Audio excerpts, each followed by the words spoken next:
The big clock in the hall went tick-tock, tick-tock. Oliver stood very still in his little black suit. His heart was beating fast, like a drum in his chest. His father, Mr. Richard Graves, stood tall beside him. Father looked important in his gray suit. His face was serious, like he was about to do something very big. "Today is a special day, Oliver," Father said. His voice echoed in the huge room. Oliver looked around. Everything in this room was shiny. The floor was so clean he could see his face in it. A giant sparkly light hung from the ceiling, like a frozen waterfall made of diamonds. Golden decorations covered the walls. But even with all this beauty, the room felt cold, very cold. "I have a surprise for you, son," Father continued. "You're going to help me with something important." Oliver's stomach did a little flip. Surprises from Father were usually strange, like the time Father bought him a pony, but Oliver was too scared to ride it. Or when Father hired 5 teachers to teach him piano, math, French, and things Oliver didn't understand. "What kind of surprise?" Oliver asked quietly. Father smiled, but it wasn't a warm smile. It was a smile he used when talking to people from his company. "You need a mother, Oliver. Every boy needs a mother." Oliver's real mother had gone away when he was very small. He barely remembered her. Just a smell like flowers and a soft voice singing. That was all. "So I've invited 2 very special ladies here today," Father said, clapping his hands twice. The big wooden doors at the end of the hall opened. Click-clack, click-clack. High heels on the shiny floor. 2 women walked in, and Oliver's eyes went wide. They looked like princesses from his storybooks. The first woman had long golden hair that fell down her back like a waterfall. Her dress was red and sparkled with tiny jewels. She smiled with very white teeth. The second woman had dark hair pulled up high on her head. Her dress was silver and hugged her body. She walked like she was floating on air. She smelled like expensive perfume, the kind that made Oliver's nose tickle. "Oliver, meet Miss Victoria and Miss Isabel," Father said proudly. "They are fashion models. Very famous, very beautiful." Miss Victoria bent down, her red dress rustling. "Hello, little man," she said. Her voice was sweet like candy, but it felt fake, like the voice people use when they're pretending. "You're so cute," Miss Isabel added, touching Oliver's hair with her long, painted fingernails. Oliver didn't like that.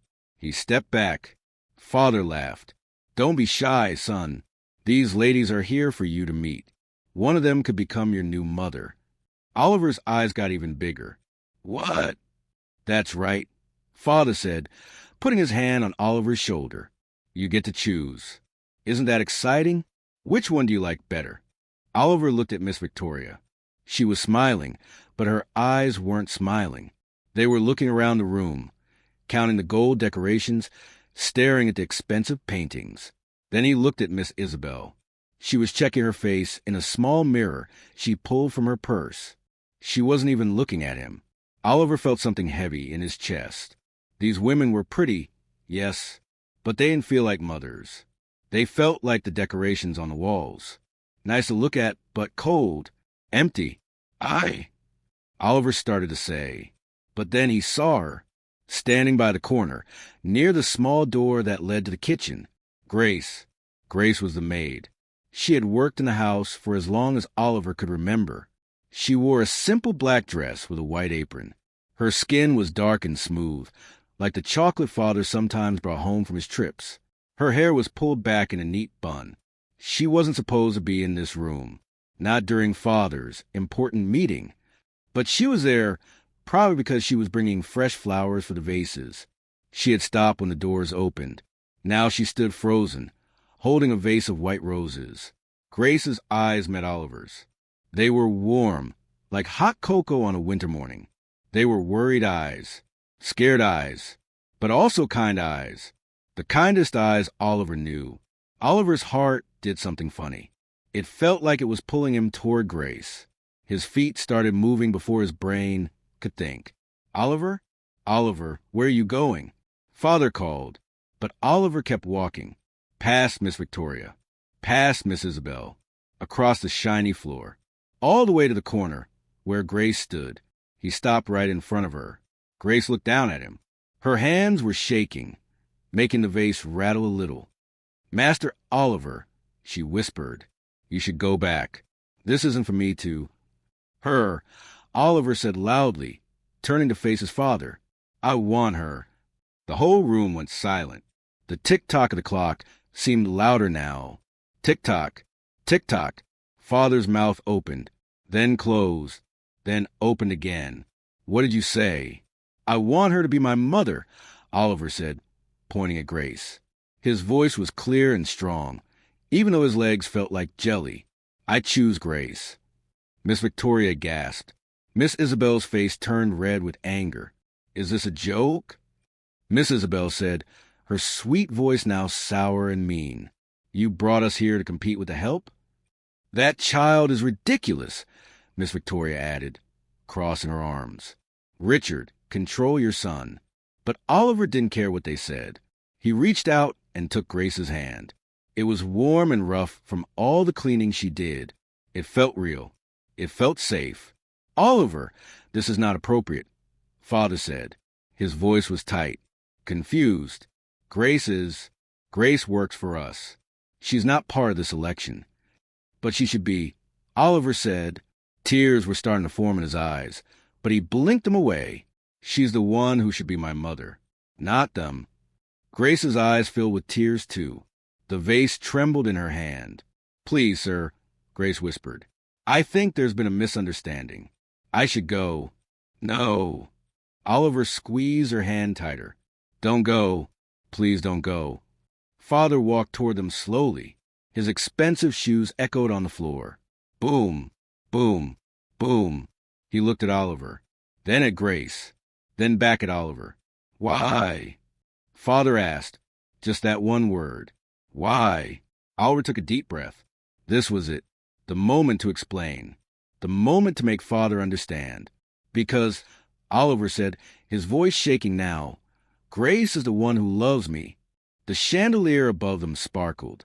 The golden walls gleamed. But in that moment, in that cold, beautiful room, the only thing that mattered was a little boy holding the hand of the woman who had truly raised him. And nothing would ever be the same again. Father stared at Oliver for a long time. His face looked confused, like he was trying to solve a puzzle that didn't make sense. "Explain yourself, Oliver," Father said quietly. "Why Grace?" Oliver felt everyone's eyes on him. Miss Victoria and Miss Isabel were glaring at him with angry faces. Grace was looking down at the floor, her whole body tense like she wanted to disappear. But Oliver wasn't going to back down. "Not now. Grace makes me pancakes," Oliver said. His voice started small, but it grew stronger with each word. "Every Saturday morning. She makes them shaped like stars and puts blueberries on them. She remembers that I don't like when the syrup touches the bacon. Pancakes." Miss Isabel laughed meanly. "You're choosing a mother because of pancakes? That's what cooks are for, little boy." Oliver felt his face get hot, but he kept talking. "She reads to me every night, even when she's tired, even when her back hurts from cleaning all day." He looked up at Grace. She was crying now, silent tears running down her cheeks. "She does the voices differently for each character," Oliver continued. "The dragon sounds scary and the princess sounds brave. And when I have bad dreams, she comes to my room. She doesn't send someone else. She comes herself." Father's face changed. Something in his eyes looked softer now. "Last month I got sick," Oliver said, his voice cracking. "I had a fever, and I threw up everywhere. It was gross, and I was crying because I felt so bad." He remembered that night clearly, the room spinning, his stomach hurting, feeling like the worst was happening. "Grace stayed with me the whole night," Oliver said. "She didn't leave, not even for a minute. She put cold cloths on my head. She held the bucket when I needed it. She sang to me when I was scared." He looked at Father now. "Where were you that night, Father?" Father opened his mouth, but no words came out. "You were in another city?" Oliver answered his own question. "For business. You called once to ask how I was, but then you had to go to a meeting. The room was so quiet you could hear the roses breathing in Grace's vase." Grace knows my favorite color is blue, Oliver said. She knows I'm scared of thunderstorms. She knows I'm allergic to strawberries. She knows I like my sandwiches cut in triangles, not squares. Miss Victoria rolled her eyes. This is absurd, Richard. These are tiny details. Anyone can learn these things. But you didn't, Oliver said, turning to face her. You've been here for 10 minutes, and you didn't even ask me my name. You just called me little man. Miss Victoria's mouth snapped shut. Oliver looked at Miss Isabel. And you touched my hair without asking if it was okay. Grace never does that. She always asks first. She respects me. How dare you? Miss Isabel started. Let him finish. Father said firmly. His voice was different now. Quieter. Thoughtful. Oliver took a deep breath. This was the hardest part to say. Grace sees me, he said, and his voice got very small. Really sees me. Not the boy who lives in a big house. Not the boy whose father has lots of money. Just me, Oliver. The boy who likes dinosaurs and hates violin lessons. The boy who gets lonely in this big, cold house. A tear rolled down Oliver's cheek. When I'm sad, Grace asks me why. She listens to my answer. She doesn't just tell me to stop crying or to be a big boy. She lets me feel my feelings. Grace made a sound, like a sob stuck in her throat. She put the vase down on a nearby table, because her hands were shaking too much to hold it. Grace teaches me things too, Oliver continued. Important things. She teaches me to say please and thank you. She teaches me that everyone deserves kindness, no matter what job they do or what they look like. She teaches me that love isn't about money or big houses. It's about showing up every single day. Father rubbed his face with his hand. He suddenly looked very tired. Last week, Oliver said, I asked Grace why she's always so nice to me. You know what she said? No one answered. They were all listening now. She said, because you have a good heart, Master Oliver, and good hearts deserve to be protected and loved. She didn't say it was her job. She didn't say it was because you pay her.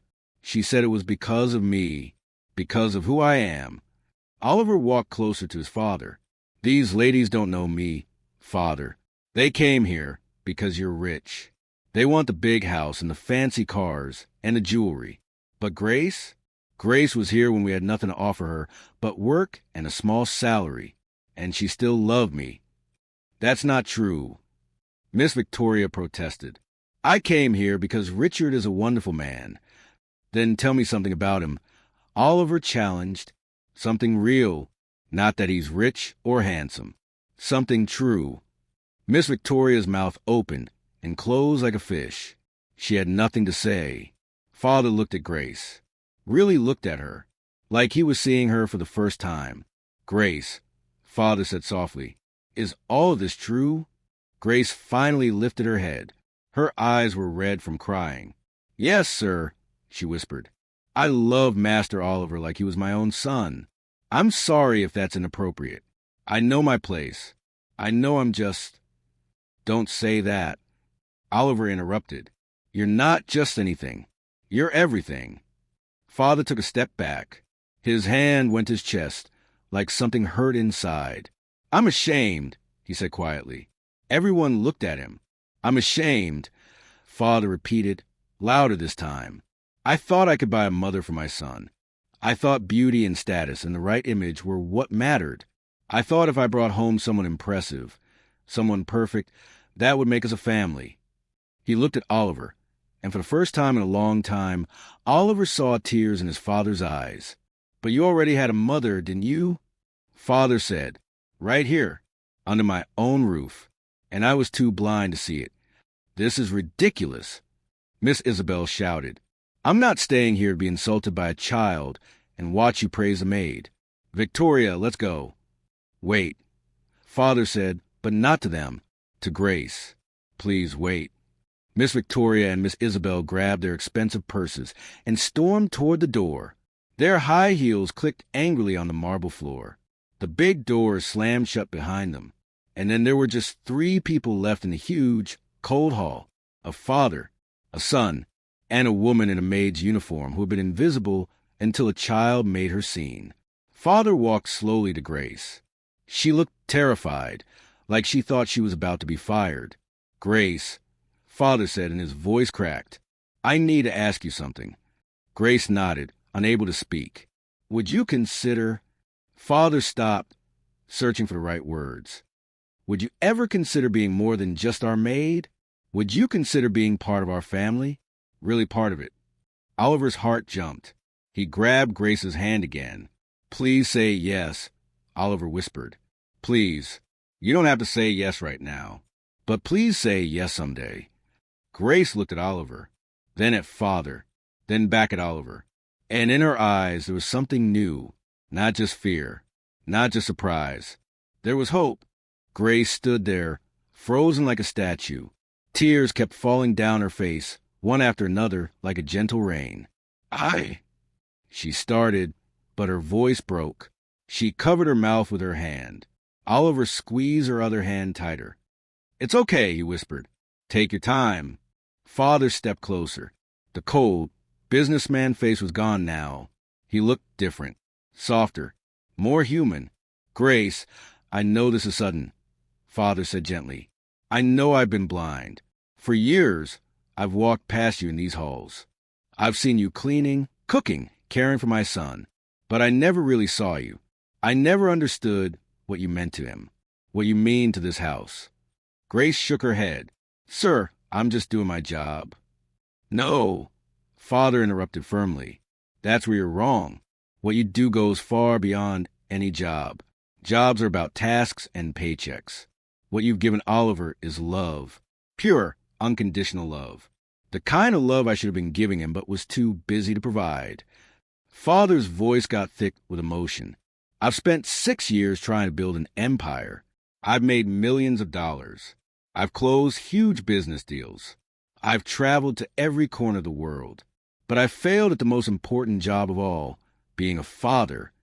Oliver looked up at his father with wide eyes. He had never heard Father talk like this before. Oliver needed someone to be there. Father continued. Someone to notice when he was sad. Someone to celebrate when he was happy. Someone to simply be present. And you were that person, Grace. Not because I asked you to, not because it was in your job description, but because you have a good heart. Grace was crying harder now. "Mr. Graves, I don't know what to say." "You don't have to say anything right now," Father said. "But I need you to know something. This isn't about me trying to pay you more or give you a better title. This is about recognizing that you've been Oliver's mother all along. You've earned that title through every bedtime story, every pancake breakfast, every fever you nursed, every nightmare you chase away." He paused, taking a deep breath. "I'm not asking you to marry me or anything like that. I'm asking if you would let us officially recognize you as family, as Oliver's mother in every way that matters. You would live here not as staff, but as part of the Graves family. You would have a voice in decisions about Oliver. You would be respected, honored, and loved." Oliver jumped up and down. "Yes, please, Grace. Please be my mom. My real mom." Grace looked down at Oliver. She touched his face gently, the way mothers do. "Sweet boy," she whispered. "I already feel like your mother. I have for a long time. Every time you called me from your room at night, every time you ran to hug me when you were scared, every time you smiled at me like I hung the moon, my heart grew bigger. So is that a yes?" Oliver asked hopefully. Grace laughed through her tears. "I'm scared," she admitted. "I'm scared because I'm a black woman in a white family's home. I'm scared of what people will say. I'm scared that this is too good to be true, and I'll wake up tomorrow, and everything will go back to normal." Father knelt down, right there on the expensive marble floor. He looked Grace in the eyes. "I understand your fear, and I'm ashamed that I built a world where you have reason to be afraid.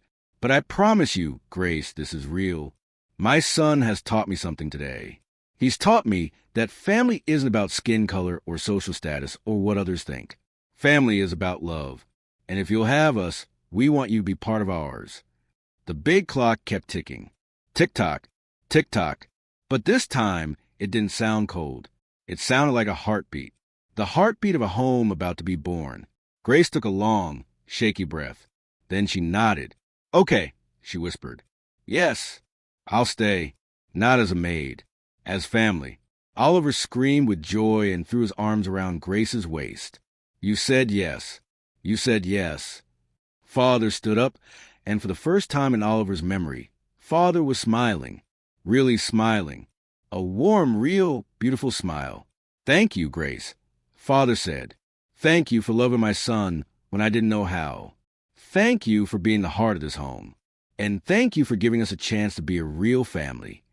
Grace hugged Oliver tight. I love you, my sweet boy, she said. I always have. I love you too, Mom, Oliver said. The word hung in the air like magic. Mom. It felt right. It felt true. That night, everything felt different in the Graves mansion. The halls didn't seem so cold anymore. The lights seemed warmer. Even the tick-tock of the clock sounded friendlier. Grace didn't go back to her small room in the servants' quarters. Instead, Father had the staff prepare a beautiful bedroom for her near Oliver's room. A real bedroom with a big, comfortable bed and windows that looked out at the garden. Oliver helped her move her things. He carried her books and her pictures. One picture showed Grace with her own mother, both of them smiling. Oliver studied it carefully. Your mom looks nice, Oliver said. She was wonderful, Grace replied. She taught me everything I know about love. She told me that love doesn't see color or money or titles. Love just sees hearts. And good hearts deserve to be loved. She sounds smart, Oliver said. She was the smartest person I ever knew, Grace said, placing the picture on her new nightstand. Father appeared at the door. Oliver, it's bedtime, he said. Then he looked at Grace. Would you like to tuck him in? I'd like to watch. If that's okay, maybe you could teach me how. Grace smiled. Of course. The three of them walked to Oliver's room together. It wasn't Grace walking 3 steps behind like before. They walked side by side. Equal. Family. In Oliver's room, Grace helped him into his pajamas. She pulled back his covers and fluffed his pillow. She sat on the edge of his bed like she had done 1,000 times before. But this time, Father sat on the other side. Story time. Grace asked, Yes, please. Oliver said, snuggling into his blankets. Grace picked up the book they had been reading. It was about a dragon who was lonely until he found a family that accepted him exactly as he was. She began to read, doing all the different voices. The brave knight, the wise owl, the lonely dragon. Father listened, watching Grace's face as she brought the story to life. He watched how Oliver's eyes sparkled with joy. He watched how Grace's hand gently stroked Oliver's hair while she read.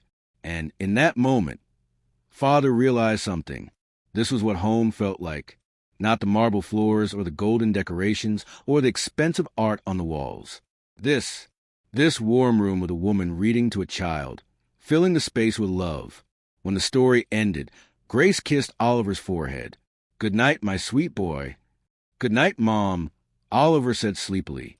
Grace stood up to leave, but Father stayed sitting. Oliver, he said quietly, I want to apologize to you. Oliver's eyes opened wider. For what? For not being there, Father said. For not seeing what was right in front of me. For not being the father you deserved. But I promise you, from now on, I'm going to try harder. I'm going to be here. Really here. Not just in this house, but in your life. Oliver sat up and hugged his father. I forgive you, Dad. Father hugged him back, and Grace saw tears on Father's cheeks. We're going to be a real family now, Father whispered. The three of us, together. 3 months later, things had changed even more at the Graves mansion. Grace no longer wore a maid's uniform. She wore regular clothes, and she sat at the dinner table with Father and Oliver every night. Father had stopped traveling so much for business. He was home for breakfast now. He was there when Oliver came home from school. He even started reading bedtime stories sometimes, though he admitted Grace was much better at the voices. The other staff members treated Grace differently, too. At first, some of them were confused or even jealous. But when they saw how happy Oliver was, how the whole house felt lighter and warmer, they understood. Oliver was thriving. His teachers said he He seemed more confident, more joyful. He talked about his family with pride. One Sunday morning, the three of them sat in the garden having pancakes. Grace had made them star-shaped, just the way Oliver liked. "I have an idea," Father said. "What if we made official? What if we had a ceremony? Not a wedding, just a ceremony where we formally declare that Grace is part of our family. We could invite people we care about, make a celebration." Oliver bounced in his chair. "Yes, like a party." Grace looked uncertain. "Are you sure, Richard? People will talk." "Let them talk," Father said firmly. "I'm done caring what people think. I care about what's right. And this is right." Grace smiled. "Then yes, let's do it." Oliver grabbed both of their hands. Best family ever. As they sat there in the sunshine, with birds singing and flowers blooming, Grace thought about how much had changed. She thought about that day in the grand hall when a little boy had pointed at her and said, "I want her." That moment had changed everything. It proved that love doesn't need fancy dresses or perfect hair or expensive jewelry. Love just needs truth, courage, and a heart brave enough to choose what's real over what looks good. If this story touched your heart, please share it with someone who needs to hear it. Subscribe for more stories that remind us what truly matters in life. Comment below and tell us, who is the person who showed you unconditional love? Who is your Grace? Remember, family is not about blood or status. Family is about who shows up, who stays, who loves you when you're sick, celebrates you when you're happy, and sees the real you under all the expectations. Hit that share button and spread this message. Love sees hearts, not titles. Thank you for reading Oliver and Grace's story. May we all be brave enough to choose love over appearances, and may we all be blessed with someone like Grace in our lives.